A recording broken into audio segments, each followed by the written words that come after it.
Hey everyone, so today I'm going to be fencing my garden and I'm going to show you an easy, cheap way to fence your garden. So I'm going to be using electric rope. So this is basically a piece of rope with electric wire woven in.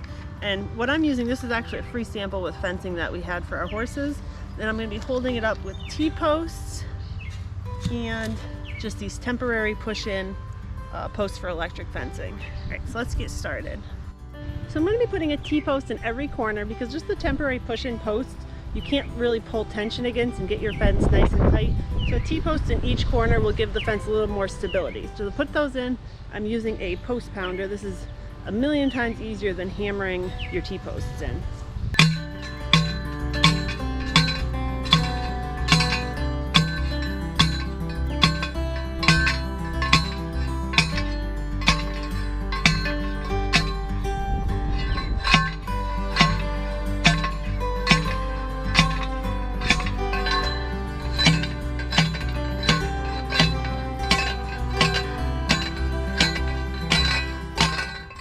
So I'm not going to put a T-post on that end of this side because I'm just going to nail insulators directly to our goat shed and just attach them to there.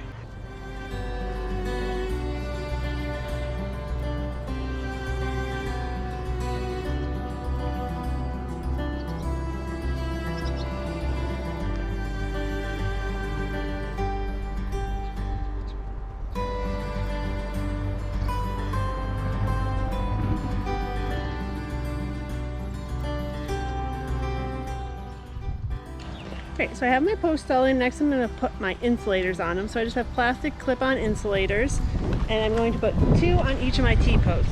The push-in posts already have insulators that come on them, so I don't need to add anything to them. And I'm going to do one towards the top to deter deer and one towards the bottom to deter smaller animals that'll eat our garden.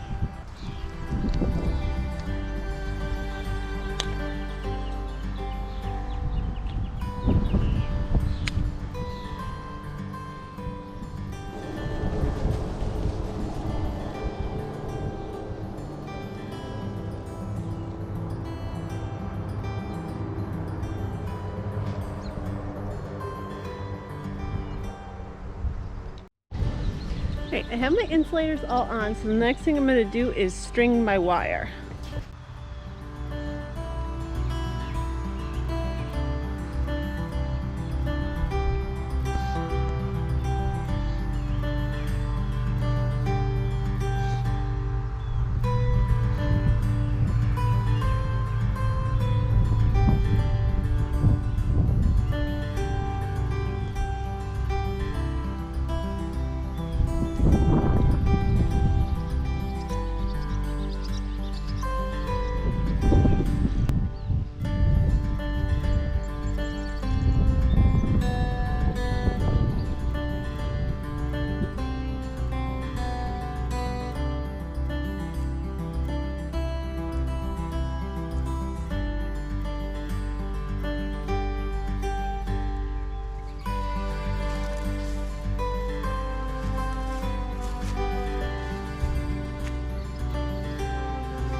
Alright, so I have my wire all strung, so now I want to make sure that I pull it nice and tight, that way I don't have any spots that are drooping and touching the ground. So I'm just going to pull it really tight, and this is why it's important to have the metal T-posts on your corners rather than just the temporary push-in posts, so you can pull pressure on it and make sure it's nice and tight.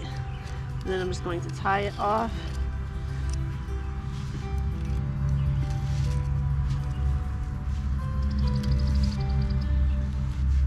And then I'm going to make sure that it is a good connection to my gate piece.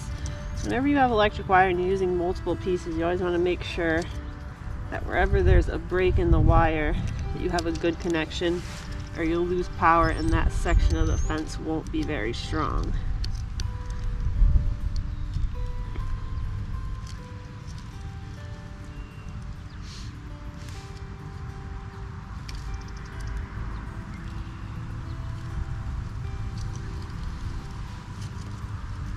And then I'm just going to tuck my end in to make sure that it's not touching my post.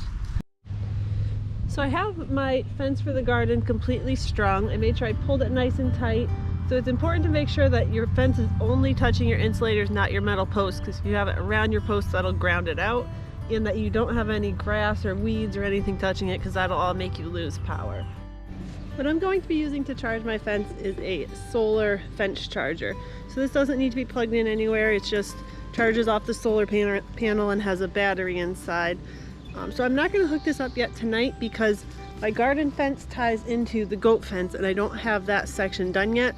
So in tomorrow's video I'm going to be doing the goat fence, and when I do that section of the fence I'm going to include how to properly hook up your electric box. So if you're interested in seeing how to do this section of the fence, check out tomorrow's video. So this took me less than a half an hour to set up. It's pretty simple. It's just putting your post in the ground and stringing your wire. If you were to go out and buy the materials for this, depending on your garden size, it would most likely be less than $100. Depending on, the most expensive thing would be a fence charger. This is one I already had. It's just a backup box for our horse fence. We use it like if we lose power or something, we have a solar box to charge our fences so our horses can go outside. But the majority of the time it'll be running the garden fence. So depending on what you're trying to keep out of your garden, you could adjust the height of your fence pretty much to whatever you want. You can easily buy taller T-posts if you're trying to keep deer from jumping in. I'm not really overly concerned about deer because our garden is right next to our dog's pen. So I really don't think, especially with 15 acres of hay right next to here, I really don't think they're going to come up and actually bother the garden. So it's more to just deter them so that if they are coming through, they don't go into it. And then they have a low wire, which I'm hoping will be low enough to keep rabbits and stuff out. There might be some spots where the ground is uneven that they could still fit under, but we'll watch and see and adjust it if we have any issues. So another big benefit to a fence like this is it's really easy to take down if you need to get into your garden with a tractor or anything like that. It's as simple as just unclipping your fence from the insulators, taking it out of the way, doing what you need to do, and clipping it back onto the insulators, and you're done. So I'm not able to set up my fence charger until I finish my goat fence, which I will be doing tomorrow, and I'll have a video on that. So if you're interested in learning how to properly set up the fence charger for a fence like this, go ahead and check out tomorrow's video. But thank you guys for watching. Please like and subscribe, and we'll see you next time.